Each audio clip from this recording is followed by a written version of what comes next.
ಭಾರತ್ ಮಾತಾ ಕಿ, ಬೋಲೋ ಭಾರತ್ ಮಾತಾ ಕಿ. ರೈತರಿಗೆ ರಸಗೊಬ್ಬರ ಪೂರೈಸಲು ವಿಫಲವಾಗಿರುವ ರಾಜ್ಯ ಕಾಂಗ್ರೆಸ್ ಸರ್ಕಾರಕ್ಕೆ, ಮುಖ್ಯಮಂತ್ರಿ ಸಿದ್ದರಾಮಯ್ಯನವರಿಗೆ, ರೈತರಿಗೆ ಗೊಬ್ಬರವನ್ನು ಪೂರೈಸಲು ವಿಫಲವಾಗಿರುವ ರಾಜ್ಯ ಕಾಂಗ್ರೆಸ್ ಸರ್ಕಾರಕ್ಕೆ ಬೋಲೋ ಭಾರತ್ ಮಾತಾ ಕಿ, ಬೋಲೋ ಭಾರತ್ ಮಾತಾ ಕಿ. ಅಲ್ಲಿ ಹಿಂದೆ ಸ್ವಲ್ಪ ಧ್ವಜ ಎತ್ತಿಡ್ರಿ, ಧ್ವಜ.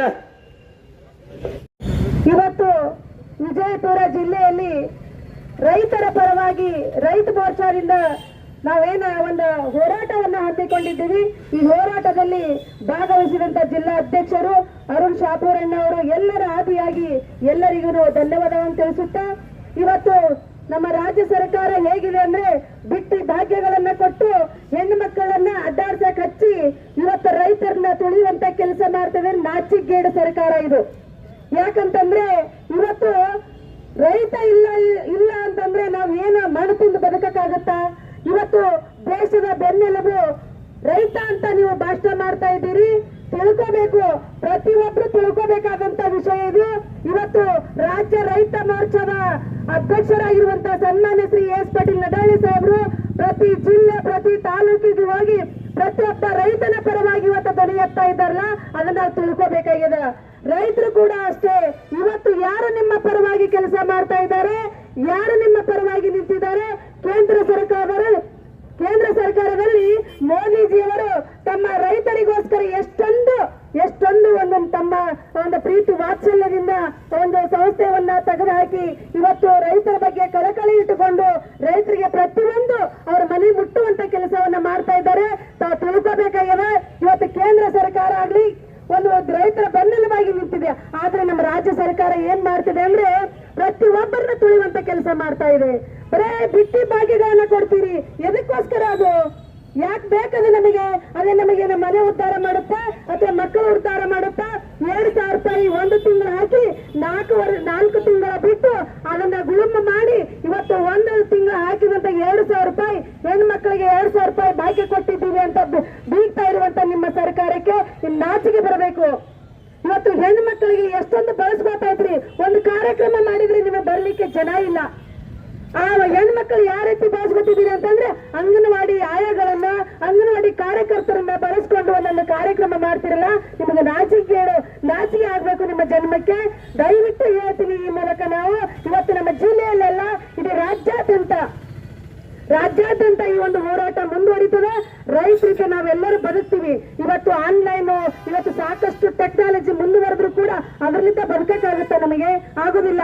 ಅನ್ನ ದುಡಿದು ಇವತ್ತು ರೈತ ನಮಗೆ ಅನ್ನ ಕೊಟ್ಟರೆ ಮಾತ್ರ ನಾವಿಲ್ಲಿ ಮಾತಾಡ್ಲಿಕ್ಕೆ ನಿಲ್ಲಕ್ಕಾಗುತ್ತೆ. ಅದೇ ರೀತಿಯಾಗಿ ಈ ಹೋರಾಟ ಮುಂದುವರಿತದೆ. ನಮ್ಮ ಜಿಲ್ಲಾಧ್ಯಕ್ಷರು, ರೈತ ಮೋರ್ಚಾ ಅಧ್ಯಕ್ಷರು, ರಾಜ್ಯಾಧ್ಯಕ್ಷರು ಆಗಿ ಯಾವ ರೀತಿ ನಮಗೆ ಮಾರ್ಗದರ್ಶನ ಕೊಡ್ತಾರೋ ಆ ರೀತಿ ನಾವು ಹೋರಾಟ ಮಾಡ್ಲಿಕ್ಕೆ ಸಿದ್ಧರಾಗಿದ್ದೀವಿ ಅನ್ನುವಂತ ಮಾತನ್ನು ಹೇಳಿ ನನ್ನ ಮಾತು ಮುಗಿಸ್ತೀನಿ. ಜೈ ಹಿಂದ್, ಜೈ ಭಾರತ್.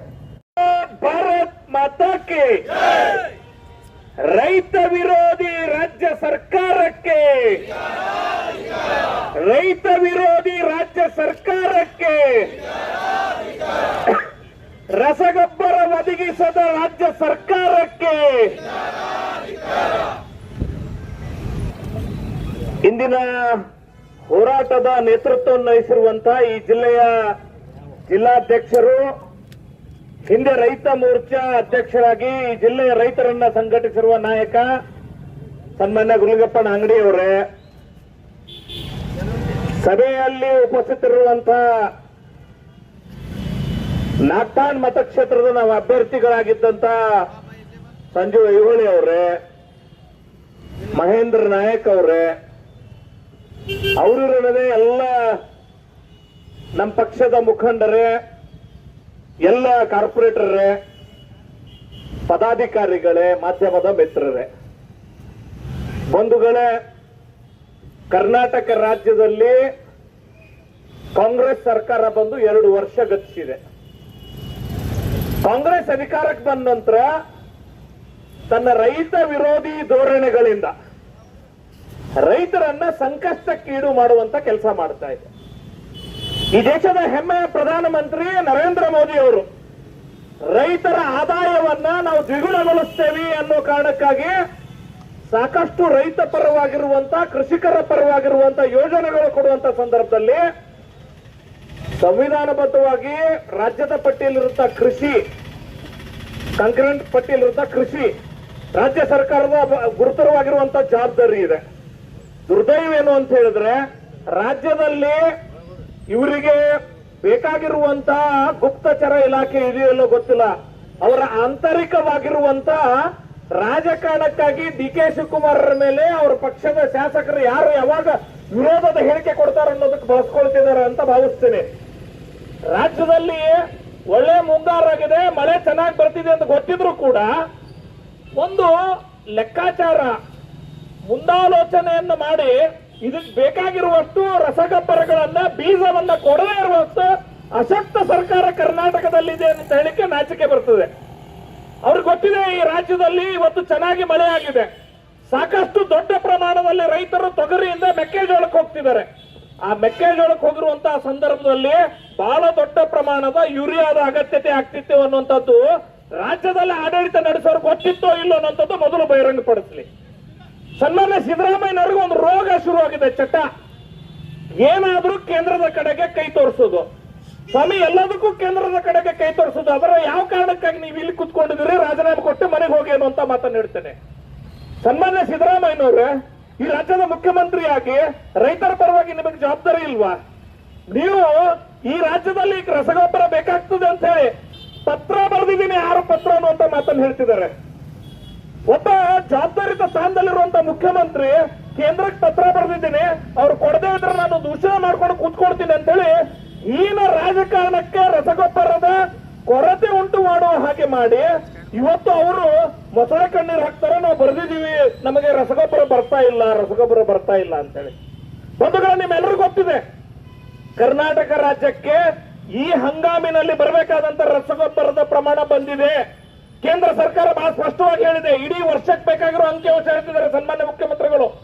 ಸನ್ಮಾನ್ಯ ಮುಖ್ಯಮಂತ್ರಿಗಳೇ, ವರ್ಷದ ಪೂರ್ತಿ ಹಿಂಗಾರು ಮುಂಗಾರು ಸೇರಿ ಏನ್ ಡಿಮ್ಯಾಂಡ್ ಕೊಟ್ಟಿದ್ರಿ, ಅದರೊಳಗೆ ಈ ಹಂಗಾಮಿಗೆ ಬೇಕಾಗಿರುವಷ್ಟು ರಸಗೊಬ್ಬರವನ್ನು ಕೊಡುವಂತ ಕೆಲಸ ಕೇಂದ್ರ ಸರ್ಕಾರ ಮಾಡಿದೆ.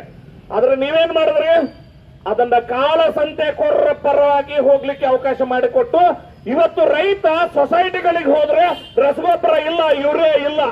ಆದ್ರೆ ಅದೇ ರೈತ ಆ ಅಂಗಡಿಗಳಿಗೆ ಹೋಗಿ ಹಿಂಬಾಗಿಲಿಂದ ಹೋದ್ರೆ 500-600 ರೂಪಾಯಿಗೆ ಒಂದು ರಸಗೊಬ್ಬರವನ್ನು ಕೊಡುವಂತ ಒಂದು ಚೀಲನ್ನು ಕೊಡುವಂತ ಕೆಲಸ ಮಾಡ್ತಿದಾರಲ್ಲ, ಇದರ ಮಾಹಿತಿ ಸನ್ಮಾನ್ಯ ಮುಖ್ಯಮಂತ್ರಿಗಳು ನಿಮ್ಗಿಲ್ವಾ? ಆ ಯೂರಿಯಾ ಗೊಬ್ಬರವನ್ನ ಕೇರಳಕ್ಕೆ ಸಾಗಾಣಿಕೆ ಮಾಡುವಂತ ಸಂದರ್ಭದೊಳಗ ಇವತ್ತು ಹಿಡಿಯುವಂತ ಕೆಲಸ ಆಗಿದೆ. ಸಿಕ್ಕ ಒಬ್ಬ ಕಳ್ಳ ಒಂದ್ ಲೋಡ್ ಲಾರಿ.